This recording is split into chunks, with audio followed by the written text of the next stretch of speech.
Hello, hi, welcome to Parnika Maths. Inter Maths to be my first chapter circles. Exercise 1D లో second Roman లో fourth problem దాకా last వీడియోలో complete అయిపోయింది కదా. ఈ వీడియోలో ఫిఫ్త్ వన్ నుంచి చూద్దాం.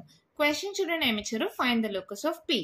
If the tangents drawn from P to the circle x square plus y square equals to a square are perpendicular to each other.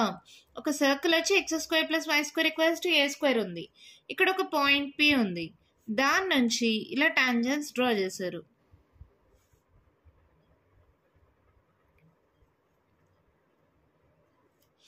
Find the locus of P. Locus కనుక్కోవాలి. If the tangents drawn from P to the circle of perpendicular to each other. ఈ రెండింటి మధ్య angle ఉంటుంది కదా, అది వచ్చి 90 degrees అంట. అప్పుడు లోకస్ ఆఫ్ P కనుక్కోమన్నారు. ఇలాంటి మోడలే ఫోర్త్ ప్రాబ్లం మనం ఆల్రెడీ సాల్వ్ చేసాం కదమ్మా. సేమ్ మెథడే ఇక్కడ ఇంకా సాల్వ్ అయిపోతుంది. ఎందుకంటే ఈజీగా సాల్వ్ అవడానికి కారణం పర్పెండిక్యులర్ అంటే థీటా ఈక్వల్స్ టు 90 degrees ఇచ్చేసారు.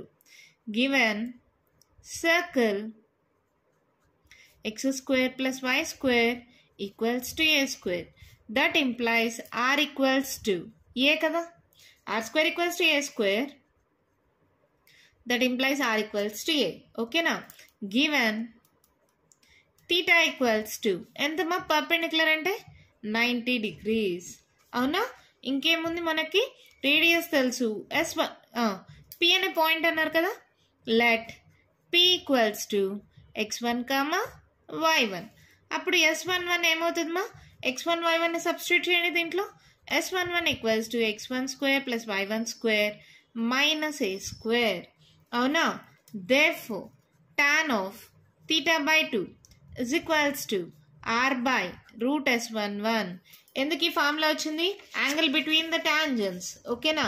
ఇక్కడ కావాలంటే రాసుకోండి. Angle between the tangents is tan of theta by 2 equals to r by root s11. ఇప్పుడు ఏమవుతుంది చూడండి. tan of theta అంటే 90 by 2 is equals to r ఎంతమా a by root s11 x1 square plus y1 square minus a square. tan of 90 by 2 అంటే tan 45 అంతేనా. So tan 45 value ఎంత 1 కదా. So 1 లేదంటే tan 45 equals to a by root x1 square plus y1 square minus a square. ఇప్పుడు tan 45 value 1 కాబట్టి 1 into this ఏమవుతుంది, root of x1 square plus y1 square minus a square equals to a. tan 45 value 1 మా 1 into this అంటే అదే value అవుతుంది. ఇప్పుడు squaring on both sides చేయండి. ఏమవుతుంది చూడండి. ఇదే స్టెప్లో చేస్తున్నాను. Square root cancel, x1 square plus y1 square minus a square is equals to a square. అవునా. రెండింటిని ఒకే సైడ్కి పంపించేసేయండి. x1 square plus y1 square minus a square, ఈ ప్లస్ a స్క్వేర్ ఇటు సైడ్కి వస్తే minus a square that equals to 0. అంటే x1 square plus y1 square minus 2a square equals to 0. అవునా. Find the locus of P అన్నారు కదా. Therefore the locus of P is అంటే x1 y1 ప్లస్లో xy substitute చేయడం అంతేమో. x square plus y square minus 2a square equals to 0. అంతే, మన problem complete అయిపోయింది. ఇలా అయినా రాయండి, లేదంటే x square plus y square equals to 2a square అయినా రాయండి. ఎలా అయినా రాయొచ్చు. ఓకేనా. ఎంత ఈజీగా ఉంది కదా. చాలా అంటే చాలా సింపుల్ ప్రాబ్లమ్మా. నేను దూరంగా రాయడం వల్ల కొంచెం పెద్దగా కనిపిస్తూ ఉంది అంతే. చాలా సింపుల్. ఇక్కడ చూడండి, సర్కిల్ ఇచ్చారు, రేడియస్ తెలుస్తుంది, పాయింట్ P x1 y1 అనుకుంటాం, థీటా 90 ఇచ్చారు. మీకు తెలిసిన ఫార్ములా ఎక్సైజ్ 1D స్టార్ట్ అయినప్పుడు నుంచి యూజ్ చేస్తున్నాం కదా. tan of theta by 2 equals to r by root s11. Value substitute చేసాం, తర్వాత క్రాస్ మల్టిప్లై చేశాను, స్క్వేరింగ్ ఆన్ బోత్ సైడ్స్ చేశాను, ఒక ఈక్వేషన్ వచ్చేసింది. లోకస్ అన్నారు కాబట్టి x1 y1 ప్లస్లో xy సబ్స్టిట్యూట్ చేస్తే లోకస్ ఆఫ్ P కూడా వచ్చేసింది. ఏంటది, x square plus y square equals to 2a square. చాలా ఈజీగా ఉంది కదా. మన నెక్స్ట్ ప్రాబ్లం చూద్దామా. అయితే వన్ క్వశ్చన్ చూడండి మేము ఇచ్చారు.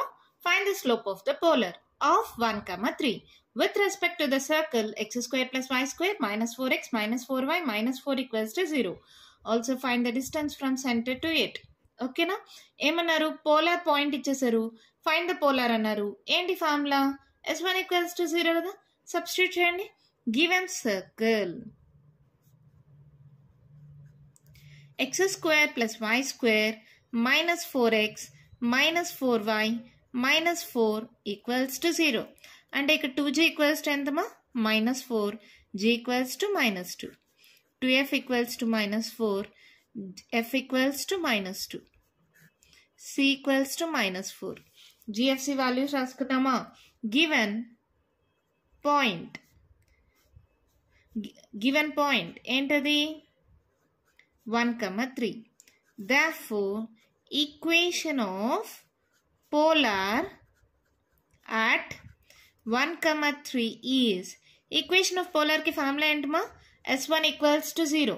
సబ్స్టిట్యూట్ చేయండి, ఏమవుతుంది? xx1 plus yy1 minus 2 into x plus x1 minus 2 into y plus y1 minus 4 equals to 0. అవునా? ఇది x1, ఇది y1. సబ్స్టిట్యూట్ చేయండి, ఏమవుతుంది?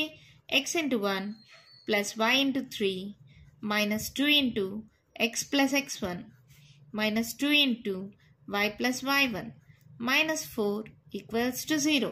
Solve చేయండి మా. x plus 3y minus 2x minus 2 minus 2y plus into minus minus 3 2 is 6 minus 4 equals to 0. xలో ఏమేమి ఉన్నాయి? ఈ రెండు కదా. సో 2లో 1 పోతే 1 minus x, 3లో 2 పోతే 1, సో ప్లస్ y. ఇక్కడ పెద్ద నెంబర్ సింబల్ ప్లస్ మా, ఇక్కడ పెద్ద నెంబర్ సింబల్ మైనస్. ఓకేనా?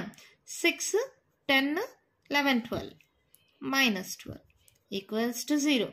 ఇలా అయినా పెట్టండి, లేదా ఫస్ట్ టర్మ్కి మైనస్ ఉండదు కాబట్టి మైనస్ కానీ కామన్ తీస్తే x minus y plus 12 equals to 0. Equation of polar వచ్చిందా? ఫైండ్ ద స్లోప్ అన్నారు. therefore స్లోప్ ఈక్వల్స్ టు, మనం నేర్చుకున్నాం కదా, ఒక ఈక్వేషన్ తెలిస్తే స్లోప్కి ఫార్ములా ఏంటి? Minus a by b. అంటే ఇది ax plus by plus c equals to 0 మోడల్లో ఉంటే స్లోప్కి ఫార్ములా ఏంటిమా? ఒక ఈక్వేషన్ ఇచ్చినప్పుడు మైనస్ a by b కదా.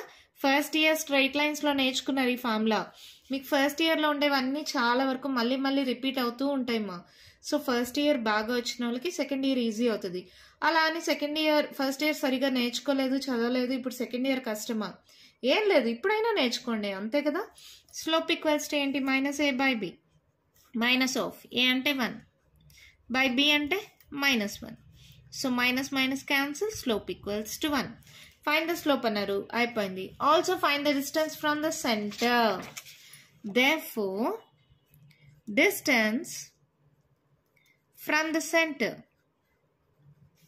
సెంటర్ ఏంటి ఇక్కడ? మైనస్ g, మైనస్ f కదా. అంటే centre minus g, minus f that equals to 2, 2. Distance from 2, 2 is ఏంటిమా? ఒక సర్కిల్ ఉందనుకోండి, సెంటర్ నుంచి ఒక స్ట్రైట్ లైన్కి ఇలా పర్పెండిక్యులర్ డిస్టెన్స్ అంటే, సారీమా బయటికి రాసేసానా, సరే ఏదైనా సరే ఒక పాయింట్ ఒక స్ట్రైట్ లైన్ ఉందనుకోండి మా, ఇది రఫ్గా డ్రా చేశాను, ఇది కాదు ఫిగరు. ఒక పాయింట్ ఉంది, ఒక స్ట్రైట్ లైన్ ఉంది, ఇలా పర్పెండిక్యులర్గా డ్రా చేసామంటే మనం చాలా ప్రాబ్లమ్స్లో యూజ్ చేసాం ఫార్ములా. ఏంటది? Modulus of lx1 plus my1 plus n by root of l² plus m². ఈ ఫార్ములా గుర్తుందా లేదా? ఈ ఫార్ములాలోనే మీరు LMNలన్నా పెట్టుకోండి, లేదా ax b ఇట్లా అయినా పెట్టుకోండి. లేదా మీరు కన్ఫ్యూజ్ అవుతారంటే ఇప్పుడు lx plus my plus n equals to 0. అంటే ఫార్ములా ప్రకారం distance equals to, distance from c is అని రాసేసాం కదా. ఏంటి? Modulus of lx1 plus my1 plus n by root of l² plus m². మీకు కన్ఫ్యూజ్ అవ్వకూడదని మళ్ళీ ఫార్ములా రాసా. ఇది x1 y1, lx plus my plus n కదా. l ఈక్వల్స్ టు ఏమవుతుంది చూడండి, 1. m ఈక్వల్స్ టు ఎంత? -1. n ఈక్వల్స్ టు ఎంత? 12. అన్ని వాల్యూస్ తెలుసు కదా, సబ్స్టిట్యూట్ చేసేయండి. మోడ్లెస్ ఆఫ్ 1 into 2, m ఎంత? -1 into y1 అంటే 2, n అంటే 12 by root of l² 1² plus m² -1 whole square. So ఏమవుతుంది చూడండి, 2 - 2 ప్లస్ 12 బై 1² 1 ప్లస్ 1. సో ఇక్కడ ఏమవుతుంది? +2 - 2 క్యాన్సిల్, 12 బై రూట్ 2. ఇది ఇంకా సాల్వ్ చేయాలంటే సాల్వ్ చేయొచ్చు. ఎలాగా? 2 6 12 అని రాసుకోవచ్చా? By root 2. ఈ 2ని √2 హోల్ స్క్వేర్ అని రాసుకోవచ్చా? స్క్వేర్ రూట్ క్యాన్సిల్ అయితే 2 కదమ్మా. సో ఇప్పుడు స్క్వేర్ రూట్ క్యాన్సిల్ చేస్తే 2 వస్తుంది. 2 6 12, దాన్ని అలా రాసా. సో √2 క్యాన్సిల్ అయిపోతే 6√2. అంతే, మన ప్రాబ్లం కంప్లీట్ అయిపోయింది. చాలా అంటే చాలా సింపుల్ మా. మళ్ళీ ఒకసారి ఎక్స్ప్లెయిన్ చేస్తాను, కేర్ఫుల్గా చూడండి. ఇప్పుడు ఒక సర్కిల్ ఈక్వేషన్ ఇచ్చారు, జిఎఫ్సి వాల్యూస్ రాసుకున్నాం. ఒక పాయింట్ ఇచ్చారు, ఈక్వేషన్ ఆఫ్ పోలార్ అంటే S1 = 0 మీకు తెలుసు. ఈక్వేషన్ ఆఫ్ పోలార్ వచ్చేసింది. దీనికి స్లోప్ కనుక్కోమన్నారు. స్లోప్ అంటే -a/b కదా. ఇక్కడ ఏ వాల్యూ 1, b వాల్యూ -1. ఓకేనా? సో స్లోప్ వచ్చేసింది. డిస్టెన్స్ ఫ్రమ్ సెంటర్ అన్నారు. మీకు తెలుసు, ఒక పాయింట్ ఇచ్చి ఒక స్ట్రైట్ లైన్ ఇస్తే పర్పెండిక్యులర్ డిస్టెన్స్ కి ఫార్ములా ఏంటి? ఇది కూడా స్ట్రైట్ లైన్స్ లోనే నేర్చుకున్నారు ఫస్ట్ ఇయర్ లో. Modulus of Lx1 + My1 + n / (L2 + m2). Just Lx + My + n అనుకోండి ఈక్వేషన్ ని. Lmn వాల్యూస్ వచ్చేసాయి. ఇది సెంటర్ వచ్చి x1 y1 అనుకోండి. సబ్స్టిట్యూట్ చేస్తే డిస్టెన్స్ వచ్చేసింది. ఎంత ఈజీగా ఉన్నాయి కదా ప్రాబ్లమ్స్. మన నెక్స్ట్ ప్రాబ్లం చూద్దామా అయితే. వన్ క్వశ్చన్ చూడండి, మా ఏమి ఇచ్చారు. If ax + by + c = 0 is the polar of 1, 1 with respect to the circle. ఇది పోలార్ ఈక్వేషన్ అంట. With respect to this point, with respect to this circle. And HCF of ABC = 1. HCF అంటే తెలుసు కదా, common factor. ABC common factor వచ్చి 1 అంట. Then find a² + b² + c². Solution. Given circle x² + y² - 2x + 2y + 1 = 0. అంటే 2g = -2, g = -1, 2f = 2, f = 1, c = 1. Equation of polar of 1, 1 is. Equation of polar at అందమ్మా. Equation of polar at 1, 1 is. ఏంటి మా equation? S1 = 0 అంటే xx1 + yy1 - 1 into x + x1 + 1 into y + y1 + 1 = 0. డైరెక్ట్గా ఈ GFC value substitute చేశాను అంతే. ఇప్పుడు దీన్ని x1 y1 అనుకోండి, సబ్స్టిట్యూట్ చేయండి. 1 ఇంటూ x అవుతుంది, 1 ఇంటూ y అవుతుంది. ఇక్కడ -1 into x + x1 + 1 into y + y1 + 1 = 0. x + y - x plus into -1 + y + 1 + 1 = 0. Plus x -x cancel, +1 -1 cancel, y + y 2y. ఇంకేముంది ఇక్కడ? +1 = 0. ఇది ఈక్వేషన్ ఆఫ్ పోలార్. కానీ already given equation of polar ఉంది కదా. Given equation of polar is ఏమిచ్చారు క్వశ్చన్లో? ax + by + c = 0. ఇది equation 1 అనుకోండి, ఇది ఈక్వేషన్ 2 అనుకోండి మా. This both represents the same polar equation కదా. ఈక్వేషన్ 1 అండ్ ఈక్వేషన్ 2 represents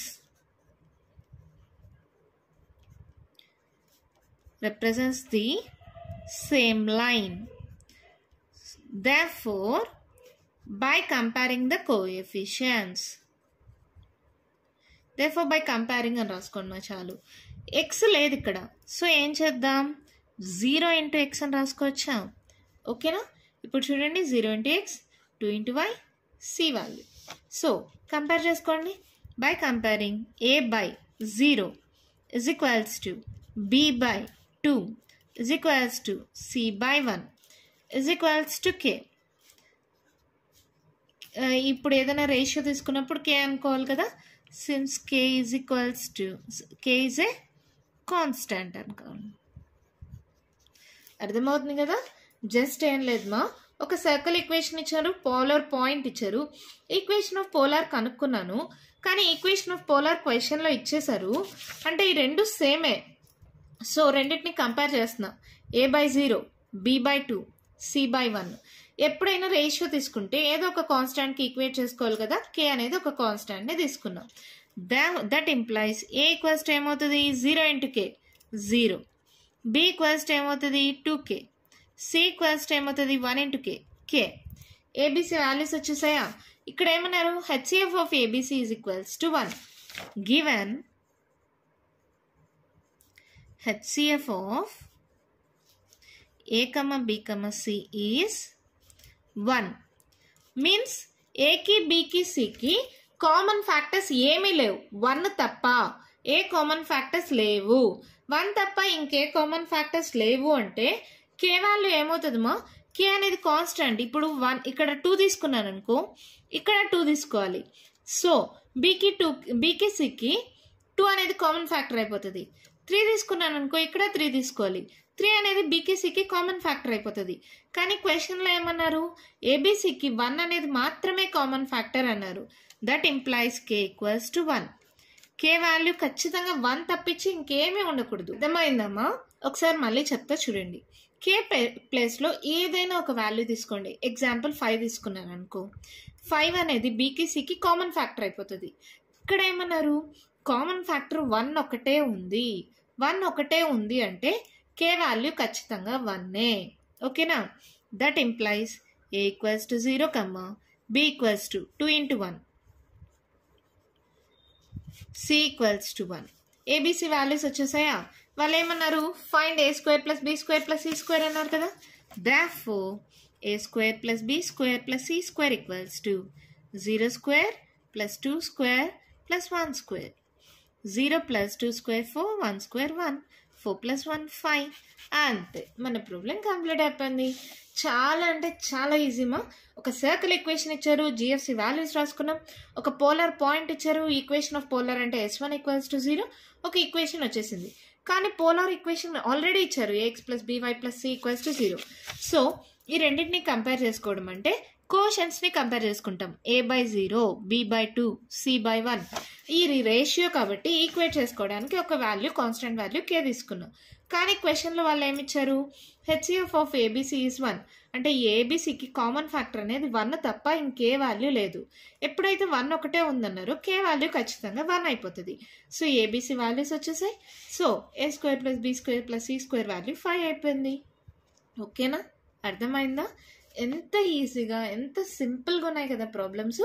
దీంతో సెకండ్ రోమన్లో ఉండే ప్రాబ్లమ్స్ కంప్లీట్ అయిపోయాయి. నెక్స్ట్ వీడియోలో థర్డ్ రోమన్లో ఉండే ప్రాబ్లమ్స్ డిస్కస్ చేద్దాం. మీకు ఇంకా ఏమైనా డౌట్స్ ఉంటే కామెంట్ బాక్స్లో ఇవ్వండి. మీకు కానీ వీడియో నచ్చినట్టయితే లైక్ చేయండి, షేర్ చేయండి, నా ఛానల్ని సబ్స్క్రైబ్ చేసుకోండి. Thank you.